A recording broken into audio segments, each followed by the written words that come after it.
enjoy your stories and poems and like poetry in general. Sometimes the shorter the better. But I have two little things. One is a book that I published that I called, and if anybody's interested, it's out on the internet as well.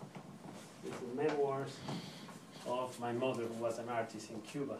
And she lived in Montclair, was a piano teacher. And after she passed away, I found her diary when she was practicing to play at the National Theater.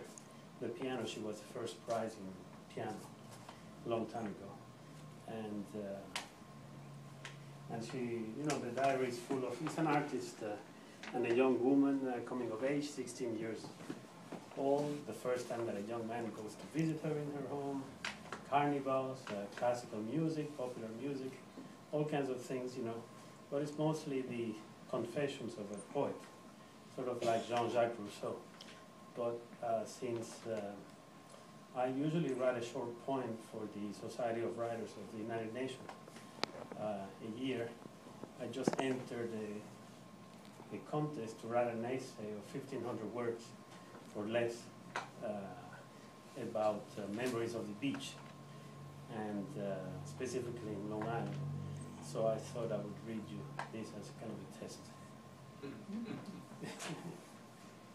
So it's called Leaving Cuba and the House in East Hampton, a memoir by me. We were 3 children, the youngest of which reaching just the age of reason, meaning 6 years old, right? Okay. Our parents said that it would be the trip of a lifetime. They had a dream of taking a trip around the world with us beyond our tropical island home. My little brother, my little sister, and me when we were kids. They had finished building a house in the seaside resort of Havana, the equivalent of a similar suburb of New York City. It would be like a sabbatical year for my father in celebration of the success of the accounting firm that he had founded a few years earlier, Rodriguez, Leal, Igoiri, Olsarri. He was in the process of taking a partner, which now had 11 employees and a roster of clients that spanned the spectrum of the economic activity on the island: real estate, sugar mills, paper factory, and a home appliance store, among others. The Cuban version of the American dream. I remember visiting my father's office as a kid in Old Havana.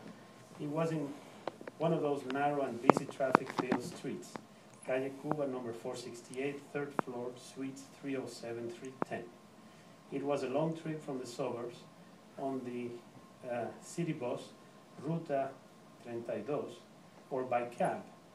But when you finally reached the sanctum, you were rewarded with a cool air gushing out of the state-of-the-art Feathers air conditioners. Made in Cuba, mind you. They had round-faced blowers that seemed perfectly adapted to Cuban architecture. Where would we go? The Paris my mother dreamt about, the Taj Mahal, the pyramids, in essence, the 7 man-made wonders of the world, give or take, plus some of the natural wonders too. For the first stop would be Niagara Falls, which we heard made our Cuban waterfalls seem Lilliput size. We'd take the car on the ferry to Florida, perhaps, although New York seemed closer by air. My first long trip. Our old uncle and aunt, who came down for Christmas every year, lived in a small and mythical apartment on Riverside Drive. Mythical because I received letters from him as he was also my godfather. Then we would board a transatlantic ship headed to Europe, or the Old World, as they called it. Relatives there, mainly in France and Spain, were recovering from the World War and the Spanish Civil War, and the European Union had just been established. It would be a sort of a grand tour, like a Chinese professor of mine at Seton Hall later told me he had a chance to take when he was a young man in pre-revolution China. Revolutions get in the way of life sometimes. In fact, this one cut right through our plans, or perhaps it jump-started them in its ironic way. As Cuba's last hope for elections waned, my parents saw the writing on the wall. So they were forced to plan a very different journey, one that could be forever, starting with leaving behind everything they owned and had worked for or collected, including their house. My father rushed to pay off the mortgage so my grandparents could move in after we left, and in case we might come back one day. They showed joy in planning our family trip, even if they might have felt otherwise. As soon as a plane landed in a foreign country, we would be dependent on charity. Back in 1961, folks sometimes went to the airport for the simple joy of watching planes take off and to say goodbye to relatives or friends traveling, sometimes with a little envy because traveling by plane was still novel for many. But going to the airport was a normal outing for us, as my father's uncle and aunt from New York City came down every Christmas, and my grandparents went to Europe to visit their relatives. Looking at pictures now, I can guess the meaning of the smiles on their faces strolling down Havana boulevards in January, thinking no doubt of the cold and snow up north. The winters of 1959-1960 and 1960-1961, both, were particularly snowy and cold in New York City. I used to cover an old chiffon rug with decorative paper depicting red bricks that made it look like a chimney, and we sang "I Am Dreaming of a White Christmas." I imagine my old uncle and aunt must have been thinking what fools we were. The revolution had come and gone.